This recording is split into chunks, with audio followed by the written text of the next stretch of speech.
जय जय राधा श्याम सुंदर जगन्नाथ बलदेव सुभद्रा महारानी गौरनीते भगवान नृसिंहदेव भगवान की जय। जय जगद्गुरु श्रील प्रभुपाद की जय। जय जगन्नाथ बलदेव सुभद्रा महारानी की जय। हरे कृष्ण। सुप्रिय गौर भक्तमंडলী, আপনারা দেখতে পাচ্ছেন শ্রী শ্রী রাধা শ্যাম সুন্দর মন্দির ইসকন বরিশালে রথযাত্রা মহোৎসব 2025 উপলক্ষে ও বিশ্ব শান্তি কামনায় অগ্নিহোত্র যজ্ঞ সম্পাদিত হচ্ছে।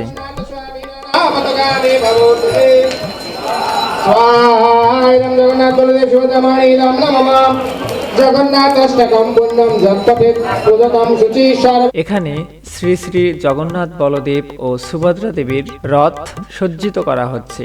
আর কিছুক্ষণের মধ্যেই জগন্নাথ বলদেব সুভদ্রা দেবী রথে আরোহণ করে মাসিবাড়ির উদ্দেশ্যে গমন করবেন। শ্রী জগন্নাথ দেবের রথের নাম নন্দী ঘোষ, শ্রী বলদেবের রথের নাম তালধ্বজ এবং শ্রী সুভদ্রা দেবীর রথের নাম পদ্মধ্বজ। একে দেবদলন বা দর্পদলনও বলা হয়। প্রথমেই শ্রী শ্রী গৌরনীতাই রথে আরোহণের জন্য বেদি থেকে গমন করেছেন। আহা, শ্রী বলদেব, শ্রী সুভদ্রা দেবী এবং শ্রী জগন্নাথ দেব কি অপূর্ব সাজে সজ্জিত হয়ে মাসিবাড়িতে গমন করার জন্য প্রস্তুত। সেজেগুজে বসে আছেন পাণ্ডু বিজয়ের অপেক্ষায়। এরপরে ইসকন প্রতিষ্ঠাতা ও আচার্য জগৎগুরু শ্রীল প্রভুপাদ গমন করলেন রথে আরোহণ করার জন্য। এবারে অপেক্ষার প্রহর শেষে শ্রী শ্রী জগন্নাথ বলদেব সুভদ্রা দেবীকে বরণ করে নিলেন পূজারীবৃন্দ। রথে আরোহণের জন্য মন্দির থেকে জগন্নাথ বলদেব ও সুভদ্রা মহারানীর বিগ্রহের বিজয়কে পহণ্ডি বা পাণ্ডু বিজয় বলে। মূলত রথযাত্রার সময় সিংহাসন থেকে রথে আরোহণ এবং রথ থেকে অবতরণের সময় এ উৎসব হয়। পহণ্ডি শব্দ সংস্কৃত পদাহুণ্ডন থেকে এসেছে। পদাহুণ্ডন মানে ধীরে ধীরে পদবিন্যাস করা। সুতরাং পহণ্ডি বিজয় ধীরে ধীরে পদক্ষেপপূর্বক গমন অর্থে ব্যবহৃত হয়। জগন্নাথ দেবকে নামানোর সময় ধাপে ধাপে নামানো হয় এবং প্রত্যেক ধাপে একটি তুলার গদি থাকে। তার উপরই জগন্নাথ দেবকে অবতরণ করানো হয়। কেউ কেউ বলেন রথযাত্রার প্রথমে মলয়াচল পাণ্ডা কাঞ্চনমালা প্রবর্তন করেছিলেন বলে এই বিজয়ের নাম পাণ্ডু বিজয় ও ডোরির নাম কাঞ্চনমালা। পরবর্তীতে তা পহণ্ডি বিজয় হিসেবে পরিচিত হয়েছে। কোনো মন্দিরের মূল বিগ্রহগণ কখনো গর্ভগৃহের বাইরে আসেন না। তাদের প্রতিভু অর্চা বিগ্রহগণ বিভিন্ন উৎসবে বাইরে আগমন করেন, কিন্তু রথযাত্রায় জগন্নাথের মূল বিগ্রহই বাইরে আসেন। প্রথমে শ্রী সুদর্শন শ্রী সুভদ্রা দেবীর রথে বিজয় করেন। তারপরে পর্যায়ক্রমে শ্রী বলদেব এবং শ্রী সুভদ্রা দেবী ও সর্বশেষে শ্রী জগন্নাথের পহণ্ডি বিজয় হয়। সুদর্শনম পুরস্কৃত্যম বলভদ্রম ততঃ পরম সুভদ্রা চ ততো নিত্যা জগদীশম সুরেশ্বরম। শ্রী চৈতন্য মহাপ্রভু রথযাত্রার দিন সকালে পাণ্ডু বিজয় দর্শনের জন্য শ্রী অদ্বৈত নিত্যানন্দ প্রমুখ ভক্তদের সঙ্গে নিয়ে শ্রী মন্দিরে চলে আসেন।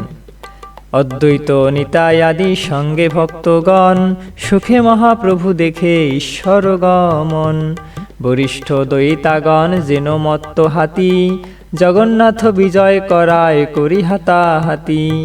কতক দয়িতা করে স্কন্ধ আলম্বন কতক দয়িতা ধরে শ্রীপদ্মচরণ। কোটি তটে বদ্ধ দৃঢ় স্থূল পাট্য ডরি দুই দিকে দয়িতাগণ উঠায়ে তাহা ধরি। শ্রী চৈতন্য চরিতামৃত মধ্যলীলা। এখানে বর্ণাঢ্য শোভাযাত্রার জন্য ভক্তবৃন্দ প্রস্তুতি নিচ্ছেন। নমো ওং বিষ্ণুপাদায় কৃষ্ণপৃষ্ঠায় ভূতলে শ্রীমতী ভক্তিবেদান্ত স্বামিনীতি নামিনে নমস্তে সারস্বত দেবে গৌরবাণী প্রচারিণে নির্বিশেষ শূন্যবাদী পাশ্চাত্য দেশতারিণে। নমস্তে হলদ্ধিগ্রাম নমস্তে মুষলায়ুধ নমস্তে রেবতীকান্ত নমস্তে ভক্তবৎসলা। দেবী তম বিষ্ণুময়াপি মোহয়ন্তী সরাসরম হৃৎপদ্মাসন সংস্থাসি বিষ্ণু ভবানুসারিণী। নীলাচল নিবাসায় নিত্যায় পরমাত্মনে বলভদ্র সুভদ্রাভ্যং জগন্নাথায় তে নমঃ। হরে কৃষ্ণ। সুপ্রিয় ভক্তবৃন্দ, এবারে রথযাত্রা পর্যায়ক্রমে দর্শন করতে করতে রথযাত্রার অন্তর্নিহিত ভাব সম্পর্কে আলোচনা করা যাক। রথযাত্রা মহোৎসবটি গৌড়ীয় বৈষ্ণবদের অন্তরের কৃষ্ণ ভাবনার বহিঃপ্রকাশ। এটি পুরীধামে অনুষ্ঠিত সবচেয়ে বড় অনুষ্ঠান। এর আয়োজনে যে প্রাচুর্যের সমারোহ আমরা দেখতে পাই, তার অন্তরালে অনেক গভীর দর্শন লুকিয়ে আছে। সাধারণ দৃষ্টিতে এটি সকলের নজরে না আসাটাই স্বাভাবিক। শ্রী জগন্নাথ পতিত পাবন, দীনবন্ধু, আর্তত্রাণ, কামপাল, মহাকরুণাময় প্রভৃতি বিভিন্ন অভিধায়ও ভূষিত করা হয়ে থাকে। তিনি তার শ্রীমূর্তি প্রকাশ করে জগৎবাসীকে দর্শন দিচ্ছেন। বৃহন্নারদী পুরাণে বর্ণনা করে বলা হয়েছে, প্রতিমাম তত্র তম দৃষ্টা স্বয়ং দেবেন নির্মিতম অনায়াসেন বৈজন্তি ভবনম মে তত নরা। অর্থাৎ পরমেশ্বর ভগবান নারায়ণ লক্ষ্মী দেবীকে বললেন, পুরুষোত্তম ক্ষেত্র নামক ধামে আমার স্বনির্মিত কেশব বিগ্রহ বিরাজমান। মানুষ যদি কেবল সেই শ্রীবিগ্রহ দর্শন করে, তাহলে তারা অনায়াসে আমার ধামে, আমার কাছে ফিরে আসতে পারে। এভাবে শ্রী জগন্নাথ দেব সমস্ত জগৎ উদ্ধার করবার জন্য আবির্ভূত হয়েছেন। বিশেষ করে তিনি যখন সকলের চোখের সামনে রথে চড়ে যান, তখন তার সেই রথারূঢ় অবস্থা দর্শন করে জীব পুঞ্জীভূত পাপরাশি থেকে মুক্ত হতে পারে। প্রতি বছর শ্রী জগন্নাথ বড় ভাই বলদেব ও ছোট বোন সুভদ্রাকে নিয়ে রথযাত্রা করছেন। এই সময় প্রভু জগন্নাথকে দর্শন করা অত্যন্ত শুভ। শাস্ত্রে উল্লেখ করা হয়েছে যে, গুণ্ডিসা মণ্ডপম জান্তি যে পশ্যন্তে রথে স্থিতম কৃষ্ণ রাম সুভদ্রাম চ তে জান্তে ভবনম হরি যে পশ্যন্তি তদা কৃষ্ণম সপ্তাহম মণ্ডপে স্থিতম বলিনাম চ সুভদ্রাম চ বিষ্ণুলোকম ব্রজন্তি তে। অর্থাৎ গুণ্ডিসা মন্দিরে যাওয়ার সময় যে ব্যক্তি রথে স্থিত শ্রীকৃষ্ণ, বলরাম ও সুভদ্রা দেবীকে দর্শন করেন, কিংবা গুণ্ডিসা মন্দিরে সপ্তাহব্যাপী অবস্থানকালে তাদের দর্শন করেন, তিনি নিশ্চিতভাবে বৈকুণ্ঠ লোকে গমন করেন। রথযাত্রা উৎসবে এমন কৃপা বিতরণ দেখে ভক্তগণ এই মহোৎসবকে পতিত পাবন যাত্রাও বলে থাকেন। শ্রী চৈতন্য চরিতামৃত গ্রন্থে মধ্যলীলায় রথযাত্রা উৎসবের অন্য একটি কারণের উল্লেখ আছে। যদ্যপি জগন্নাথ করেন দ্বারকায় বিহার, সহজ প্রকট করে পরম উদার, তথাপি বৎসর মধ্যে হয় একবার, বৃন্দাবন দেখিতে তার উৎকণ্ঠায় অপার। শ্রী চৈতন্য চরিতামৃত মধ্যলীলা। যদিও শ্রী জগন্নাথ দেব তার স্বাভাবিক পরম উদারতা প্রকাশ করে দ্বারকায় বিরাজ করেন, তথাপি বছরে একবার তিনি বৃন্দাবন দর্শন করার জন্য উৎকণ্ঠিত হন। বৃন্দাবন সময়েই উপবনগণ, তাহা দেখিবারে উৎকণ্ঠিত হয় মন। বাহির হইতে করে রথযাত্রা ছল, সুন্দরাচলে যায় প্রভু সারি নীলাচল। শ্রী চৈতন্য চরিতামৃত মধ্যলীলা। গুণ্ডিসা মন্দিরের উপবনগুলি দেখে শ্রী চৈতন্য মহাপ্রভু বললেন, এই সমস্ত উপবনগুলি বৃন্দাবন থেকে অভিন্ন। তাই তা পুনরায় দর্শন করার জন্য শ্রী জগন্নাথ দেব উৎকণ্ঠিত হন। রথযাত্রায় যাওয়ার ছলে শ্রী জগন্নাথ দেব নীলাচল ছেড়ে বৃন্দাবন থেকে অভিন্ন সুন্দরাচল গুণ্ডিসা মন্দিরে যান। প্রভু কহে যাত্রা ছলে কৃষ্ণেরও গমন, সুভদ্রা আর বলদেব সঙ্গে দুইজন, গোপী সঙ্গে যত লীলা হয় উপবনে, নিগুড় কৃষ্ণের ভাব কেহ নাহি জানে। শ্রী চৈতন্য চরিতামৃত মধ্যলীলা। হরে কৃষ্ণ। এবারে রথযাত্রা উৎসবের মাহাত্ম্য সম্পর্কে আলোচনা করা যাক। ভবিষ্যোত্তর পুরাণে বলা হয়েছে, যেসব মানুষ উৎসাহের সঙ্গে শ্রীকৃষ্ণের রথের শোভা বৃদ্ধি করে, পুরুষোত্তম শ্রীকৃষ্ণ তাদের মনের অভিলাষিত বস্তু দান করেন। শ্রীকৃষ্ণ রথশোভাং যে প্রকুর্বন্তি প্রহর্ষিতা, তেষাং মনোরথাবাপ্তিম যস্যা তে পুরুষোত্তম। রথযাত্রাকে সাফল্যমণ্ডিত করতে প্রত্যেকেরই সামর্থ্যের সমাদৃত হওয়া খুবই দরকার।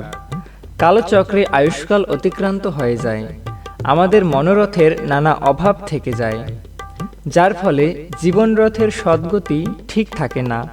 কিন্তু রথযাত্রা মাহাত্ম্যে বলা হয়েছে, যে ব্যক্তি তার সামর্থ্য অনুসারে শ্রীকৃষ্ণের রথের সম্পূর্ণ শোভা বৃদ্ধি করেন, সূর্য চন্দ্রাদি গ্রহগণ তার বাঞ্ছিত পূরণ করেন।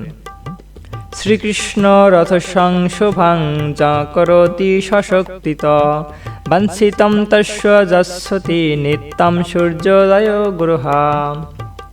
আরও বলা হয়েছে, কলিযুগে যে ব্যক্তি সুকৃতি লাভের অভিলাষে জগন্নাথের রথোৎসব মহিমা প্রচার করেন, তিনি রত্নময় পর্বত ও সমুদ্র, ফল ফুলময় অরণ্য, শস্যময় ক্ষেত্র, পূর্ণ সপ্তদ্বীপা বসুন্ধরা দানের ফল লাভ করেন। রথোৎসবস্য মাহাত্ম্যং কলোবিতনুতে হি যা পুণ্যবুদ্ধা বিশেষেণ লোভেনাপ্যথবা নর সপ্তদ্বীপ সমুদ্রস্থা রত্নধান্য সমন্বিত সশৈল পুষ্পাঢ্য তেন দত্তামহি ভবেৎ। কলিযুগে পৃথিবীতে সব স্থানেই কলহদ্বন্দ্ব লক্ষ্য করা যায়। রথযাত্রা মাহাত্ম্যে বলা হয়েছে, প্রভু জগন্নাথ রথে চড়ে যে স্থান দর্শন করেন, সেই স্থান স্বর্গের মতো সুন্দর স্থানে পরিণত হয়। জম জম দামোদর পশ্বেদুত্থিত ধরণীধর তম তম প্রদেশম রাজেন্দ্র সর্বম স্বর্গায় কল্পয়েৎ। কলিযুগের মানুষ আমরা স্বভাবতই মন্দবুদ্ধি, আমাদের মধ্যে সদ্গুণ প্রকাশিত হয় না, কিন্তু আমরাও তো সৎ হতে চাই। রথযাত্রা মাহাত্ম্যে বলা হয়েছে, কৌতূহলবশত রথের উপরে জগন্নাথকে দর্শন করলে চণ্ডাল প্রভৃতি লোকও দেবগুণ সম্পন্ন হতে পারে। রথস্থম যে নিরীক্ষন্তে কৌতুকেনাপি কেশবম দেবতানাং গণা সর্বে ভবন্তি সপচাদয়। এই জগতে লোক রাজা হতে চায়, সুখভোগ করতে চায়, স্বর্গসুখ পেতে চায়। রথযাত্রা মাহাত্ম্যে বলা হয়েছে, জগন্নাথ দেবের রথের সামনে ভগবানের মহিমা গান করা, ভগবানের নাম কীর্তন করা, বিচিত্র মধুর সুরে বাজনা বাজানো, এ সমস্ত যিনি করবেন, তিনি বহুদিন স্বর্গলোকে থেকে রাজারূপে এই পৃথিবীতে অবতীর্ণ হবেন। যে রথাগ্রে প্রকুর্বন্তি গীতবাদ্যাদি মানবা দেবলোকাৎ পরিভ্রষ্টা জয়ন্তে মণ্ডলেশ্বরা। পদ্মপুরাণে বর্ণিত হয়েছে, রথস্থিতম ব্রজন্তম তম মহাবেদী মহোৎসবে যে পশ্যন্তে মুদা ভক্তার বাসস্তে সংহরে পদে সত্যম সত্যম পুনঃ সত্যম প্রতিজ্ঞাতম দ্বিজোত্তমা নাত শ্রেয় প্রদ বিষ্ণুরুৎসব শাস্ত্রসম্মত। এই মহোৎসবে যারা শ্রদ্ধা ও আনন্দ সহকারে বিষ্ণুকে রথে বা গমন সময়ে দর্শন করেন, তাদের বিষ্ণুলোকে বাস হয়। অতএব হে দ্বিজোত্তমগণ, আমি পুনঃ পুনঃ সত্য করে প্রতিজ্ঞা করছি যে এই বিষ্ণুর উৎসব শাস্ত্রসম্মত এবং এটি অপেক্ষা পরম মঙ্গলপ্রদ আর কিছু নেই। এই উৎসবে নাম সংকীর্তন করলে শতজন্মের পাপ নাশ হয়। রথযাত্রায় গমনকালে রথস্থ পুরুষোত্তম বলদেব ও সুভদ্রাকে দর্শন করে মানুষ যে শতকোটি জন্মের পাপরাশিকে বিনষ্ট করে, তাতে আর কোনো বিচারের প্রয়োজন হয় না। রথের পথ প্রবল বৃষ্টিপাতে কর্দমাক্ত হলেও ভগবানের দিব্য দৃষ্টিপাতের ফলে তা যে অখিল জীবের অন্তরের পঙ্কিলতা দূর করে, তাতে কোনো সন্দেহ নেই। এজন্য যে সকল বৈষ্ণবগণ এই পঙ্কিল পথে মায়াথা রেখে ভগবানকে প্রণাম করে, তারা অসীম পাপরাশিকেও বিদূরিত করে মোক্ষ লাভ করে। এছাড়াও কোটি গোদান, অযুত কন্যাদান এবং সহস্র অশ্বমেধ যজ্ঞের ফল লাভ করে থাকে।